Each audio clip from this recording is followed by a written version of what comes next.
sinasabi ni Idol Master, dyan masusubukan. So kailangan talaga view. Diyan mo makikita sino mag-support back. Tama. Toward community na natulungan ninyo, tingnan niyo ngayon kung sila ba ay susuportahan kayo. Totoo yan. Diyan nyo makikita. Pagka kami mga OFW na ang kasama sa challenge, nakakapag hinanakit mga kapatid. Sakit pa ang di ka suportahan ng community na member ka at yung paborito lang nila ang sinusuportahan. Sakit, pero kailangan tanggapin niya ng realidad. Sila lang suportahan. Hindi man lang bibigay ng suporta kahit konti.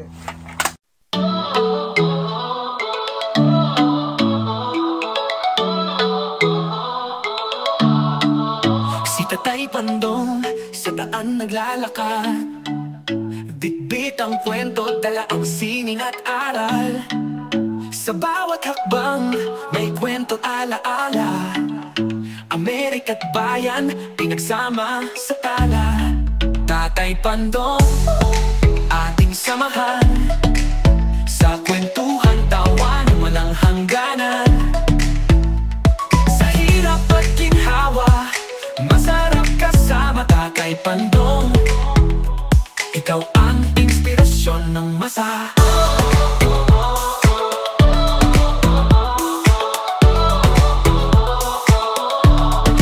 Ang lamig ng hangin, kalma sa kanyang ngiti, tibay ng loob, di kayang mabasag kahit sandali. Ang mga yapak niya sa lupa'y nagmarka.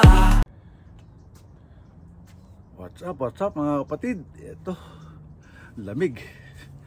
Magandang umaga, magandang gabi sa inyong lahat. At ito, panibagong araw, panibagong vlog po tayo. At ito, kinakarir na natin to. Kasi ito na lang yung pinagkakakitaan natin mga kapatid. Dahil 3 buwan na po akong walang trabaho. Kaya ito na lang ang ating pagkakakitaan. Kahit na every 2 weeks meron tayong $50. Okay na rin sa akin yan. Kasi at least makakasurvive naman sa pagkain. Ito papakita ko sa inyo mga kapatid. Ayan mga kapatid, yung ating mga nakalap or nakolekta na mga basura or recycle. Ayan. At ito na yung iba. Yung iba na siyempre, di ba nakita nyo sa previous vlog ko, nakapagbenta na tayo. Naka $48 tayo. Ito na naman yung yung mga naiipon ko yan. Okay, yan. Hindi ko lang nahiya ako mag-vlog mga kapatid sa pangunguhan yan.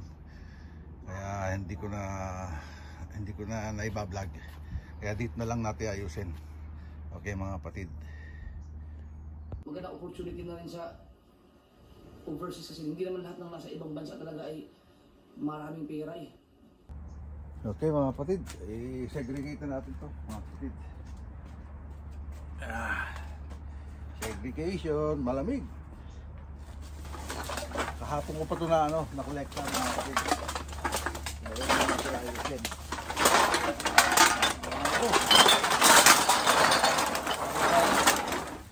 Ayan, sari-sari to, may bote, may segregation muna tayo.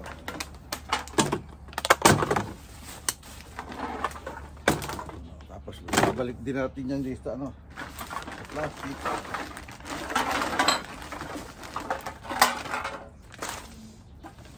Dito kasi pag gala ka lang dyan, marami kang makakuha dito. Kaya lang ang diskarte, kailangan wala pa masyadong maraming tao. Kasi sa unahan marami rin nangunguhan dito eh. Marami nangunguha rin na recycle. Kaya kailangan gagawin natin hanap buhay siguro. Wala tayong trabaho. Magandang opportunity na rin sa overseas kasi hindi naman lahat ng nasa ibang bansa talaga ay maraming pera eh. Magbabaso ka. Ayan. Hindi ko na may kinihiya to mga kapatid. Andito na tayo eh. Wala tayong magagawa. Kailangan dumiskarte tayo para magkapera.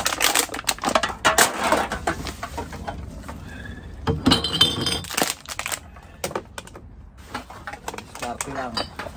Alam niyo naman ng Pinoy, Diba? Hindi mawawala ng diskarte ang Pinoy.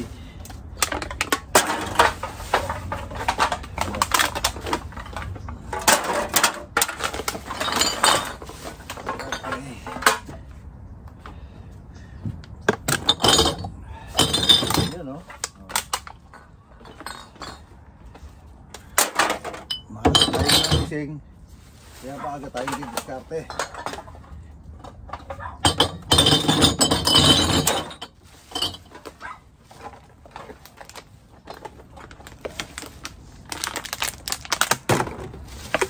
Agang pumulas para agang makakuha ng biyaya. Diba? Di ba biyaya yan mga kapatid?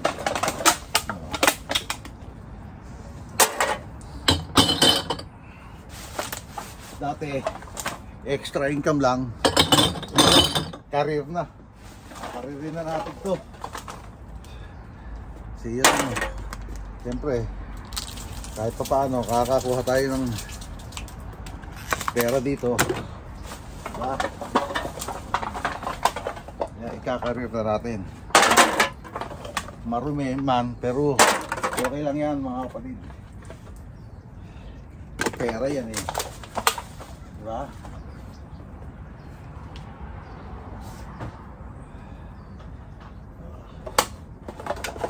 Diba?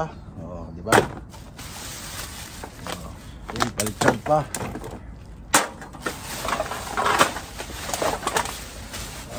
Okay.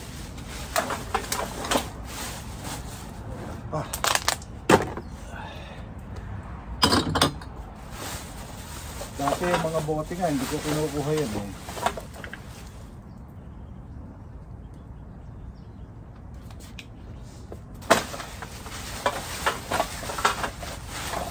Save muna natin yung basura. Yan.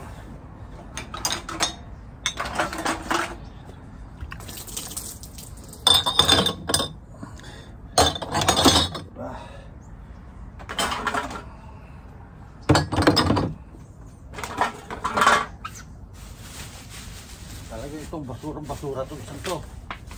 Bubukod natin yan.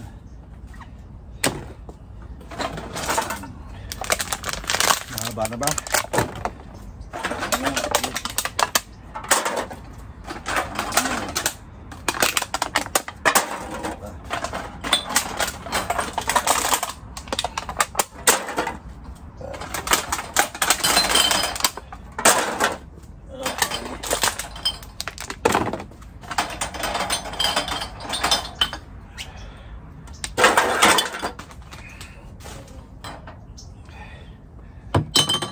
Mali ko naglagay.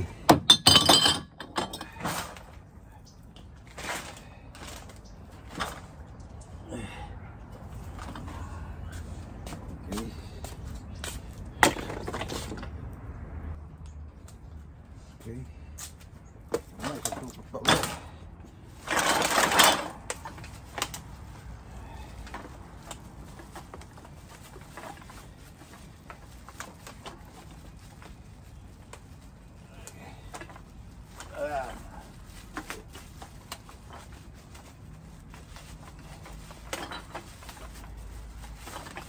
Kahit pa paano mga kapatid, kahit nakukolekta ko nito eh hindi ko alam ang tawag doon, ikakaroon pa rin tayo ng hiya. Makakita kasi maraming Pilipino rito, ewan ko,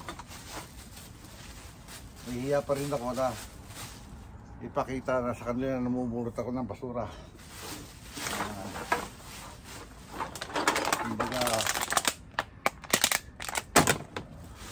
Dito na natin i-video yung pag-ayos.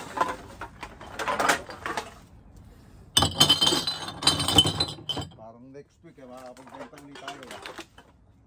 Sana. Kasi kailangan lang si Pito talaga pangumuha para magkapera.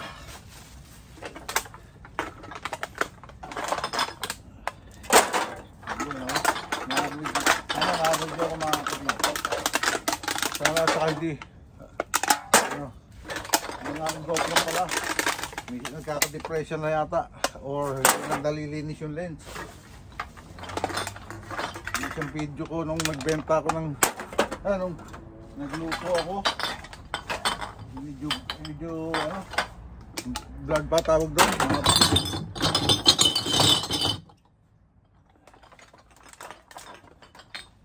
Marumi siya pero okay lang mga kapatid. Titisin natin yan.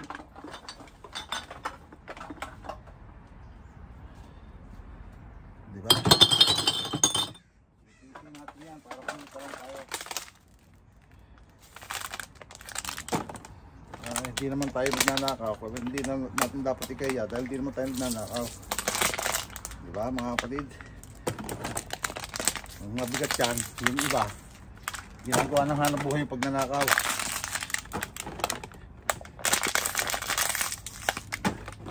Wala na, laganap na. Pati nga sa gobyerno puro nakawan na lang ng nakawan ng Pilipinas. Hindi mo maintindihan.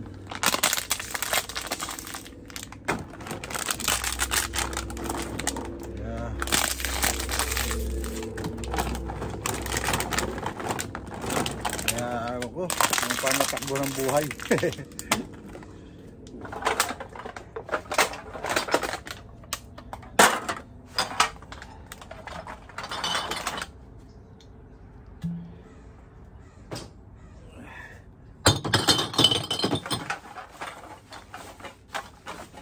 Buhay, naipi. Mahirap pero teka lang, di ba mga kapatid? Mahirap, marumi, pero teka lang.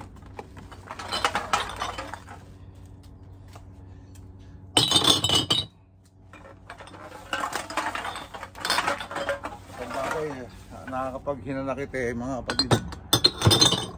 Yung mga suporta tayo ng suporta. Kung naman sinusuportahan natin, pero hindi naman sila nagbabalik ng suporta. Kung kailangan mo na. Masakit pa ang di ka suportahan ng community na member ka at yung paborito lang nila ang sinusuportahan.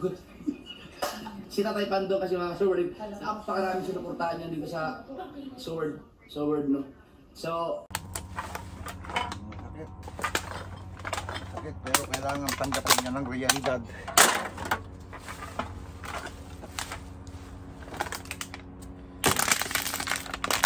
Minsan direktahin ka pang i-message ka pa, hihingihan ka ng ganon, hihingihan ka ng ganon,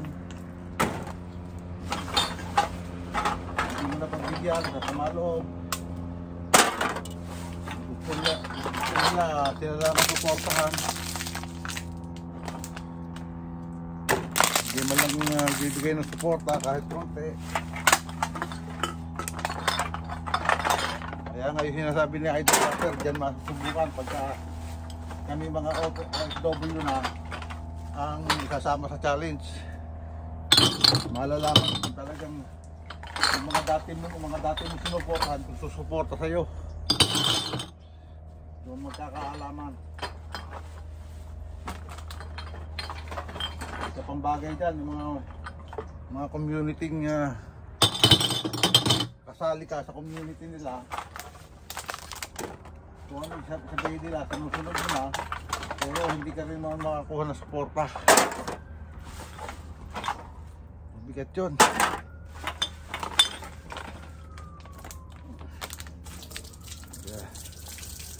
Bagay, tama. Yan ang sabi nga, realidad. Yan ang realidad. Gali na ng Pilipinas niya. Hindi na niya ang sapa. Wala nang mababago. Oo, ang alam lang kumbaga ang alam lang ay tumabig. Hindi marunong magsukli.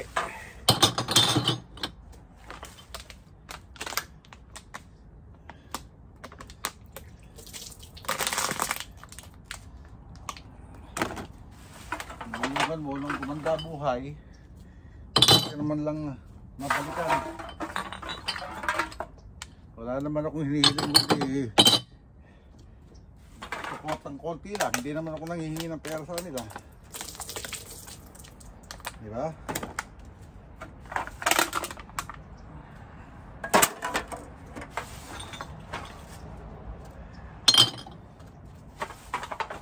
Masakit man, pero kailangan tanggapin dahil nga yun yung realidad.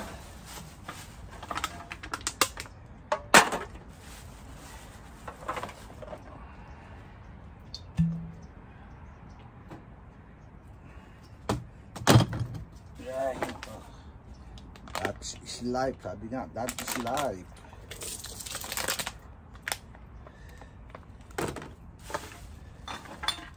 Dito na lang muna tayo. Upload lang na upload. Mahirap umasa. Hindi na tayo asa sa support nila. Bahala na.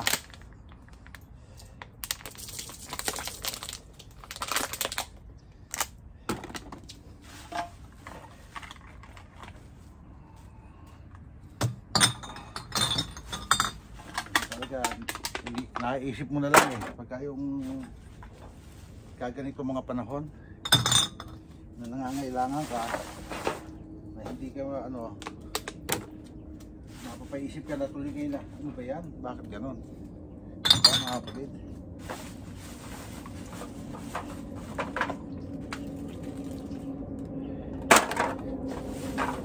Hindi iba pag tinutulungan mo ulit ang channel nila nung lumaki, nakalimutan ka na.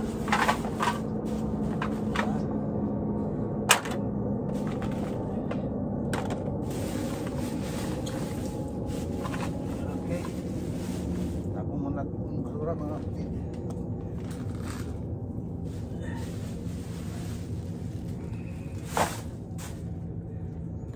Okay. Punin natin muna itong mga basura mga kapatid. Kasi kailangan natin yung plastic bag. Pandagdag din ng pandagdag sa vlog, di ba mga kapatid? Tapos natin yan.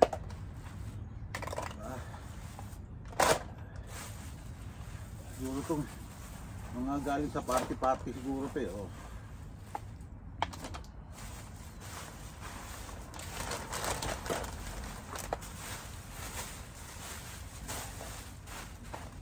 Aray ko, masakit sa likod.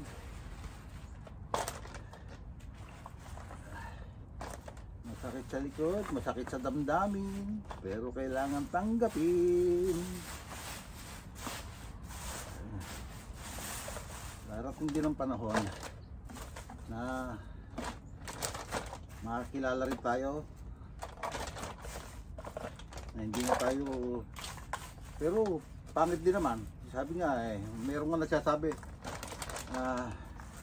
hindi ko pwede mabuhay na nag-iisa lang dito sa mundong ibabaw. Kailangan mo rin sila, pero ang mabigat mo, ang nakakasama ng loob yung pagkatapos mo tulungan, bigla ka na nakakalimutan. Sandali lang mga kapatid, tatapos ko.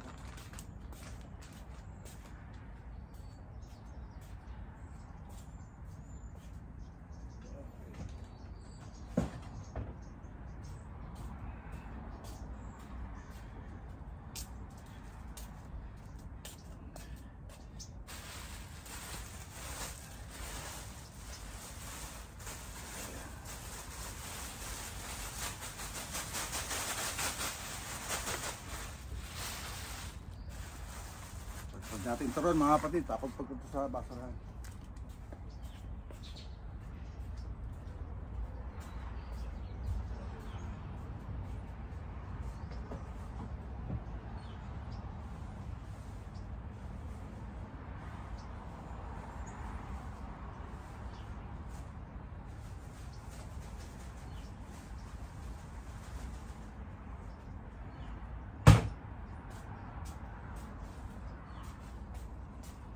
Okay. Sampay muna natin ito rito. Balik natin itong cart.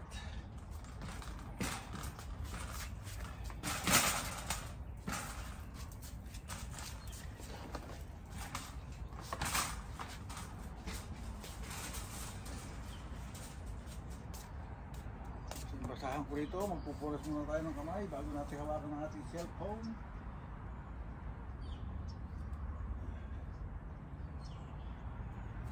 Natin alcohol Punasan ko na lang na alcohol yung cellphone natin mga kapatid.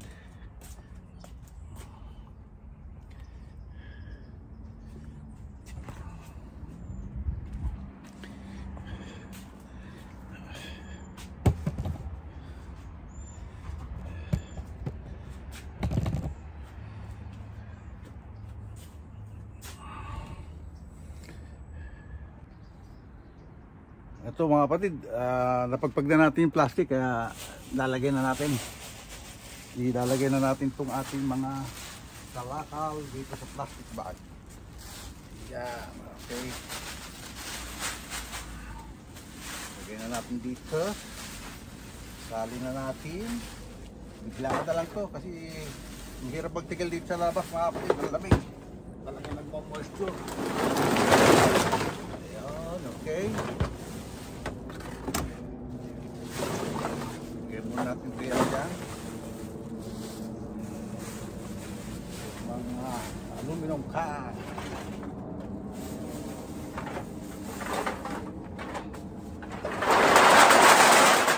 Okay, diba? Yun lang yun. Sakit lang mga kapatid. Tapos lagay natin dito. Ito muna. Okay. Punas muna tayo ulit ng kamay.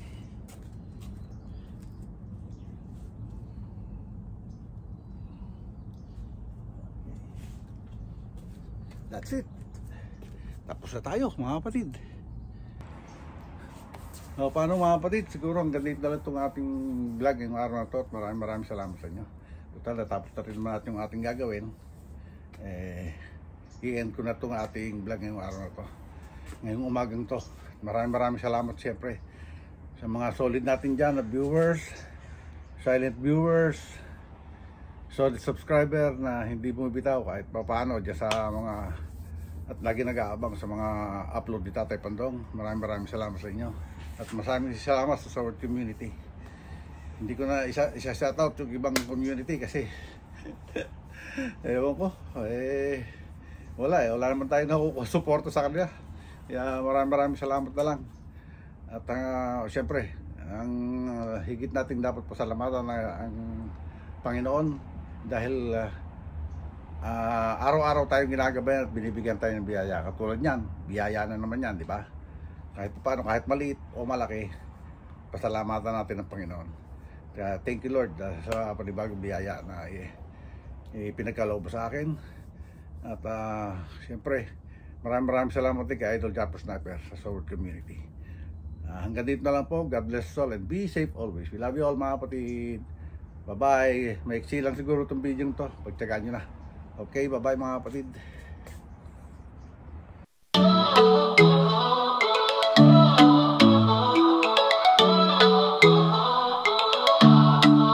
Si Tatay Pandong sa daan naglalakad, bitbit ang kwento, dala ang sining at aral. Sa bawat hakbang may kwento alaala, Amerika't bayan pinagsama sa tala. Tatay Pandong, ating samahan,